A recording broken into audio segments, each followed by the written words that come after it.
26 फरवरी का दिन भारत के इतिहास में एक अहम दिन के रूप में दर्ज है, क्योंकि ये वही दिन है जब भारत के जाबाजों ने दुश्मनों को उसके घर में घुसकर मारा था। ये वो दिन है जब देश के शूरवीरों ने दुश्मनों को अपना पराक्रम दिखाया था।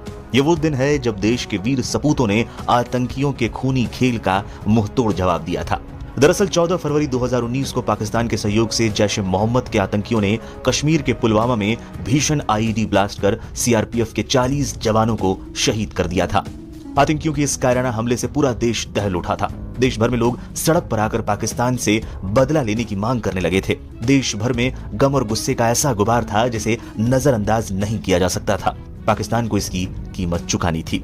2019 का लोकसभा चुनाव सर पर था। ऐसे में नरेंद्र मोदी सरकार पर समय रहते पाकिस्तानी आतंकियों के इस दुस्साहस का हिसाब चुकता करने का जबरदस्त दबाव था।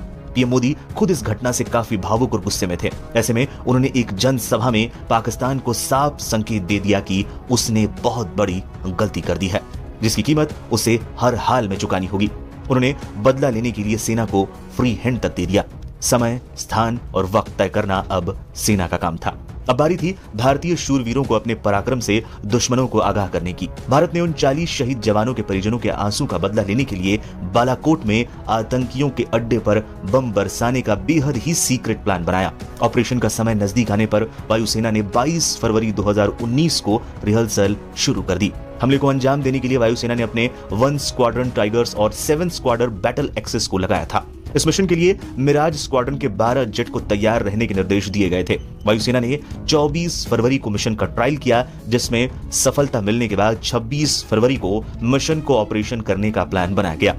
ऑपरेशन वाले दिन वायुसेना के मिराज विमानों ने तड़के करीब 3 बजे पाकिस्तान के बालाकोट इलाके में चल रहे आतंकी शिविर पर हमला बोलकर उसे नष्ट कर दिया। हमला इतना तेज और सटीक था कि पाकिस्तान को इसकी भनक तक नहीं लगी। भारतीय वायुसेना के विमान हमला कर अपने देश सुरक्षित वापस भी आ गए और पाकिस्तान हाथ मलता रह गया। देश की खुफिया एजेंसियों के मुताबिक इस एयर स्ट्राइक में करीब 300 आतंकी मारे गए। पाकिस्तान को करारा जवाब मिल चुका था। पाकिस्तान ने उस हमले का जवाब देने के लिए अपने F-16 विमान को कश्मीर में घुसाने की कोशिश भी की, लेकिन एक बार फिर से देश के शूरवीर पायलट विंग कमांडर अभिनंदन ने अपने पराक्रम का मुजाहरा करते हुए MiG-21 विमान से F-16 जैसे आधुनिक फाइटर जेट को मार गिराया। हालांकि इस दौरान उनका विमान भी क्रैश हो गया और पाकिस्तानी आर्मी द्वारा पीओके में उन्हें बंधक बना लिया गया था। लेकिन भारत के जबरदस्त दबाव में आकर पाकिस्तान को महज 24 घंटे के अंदर उन्हें छोड़ने का ऐलान करना पड़ा। देश के हीरो अभिनंदन सीना ताने भारत वापस आए और पूरे देश ने उनके स्वागत में अपनी पलकें बिछा दी। ये वही सबक है जिसके बाद से पाकिस्तान अब तक दूसरा बड़ा हमला करने की हिम्मत तक नहीं जुटा पाया है।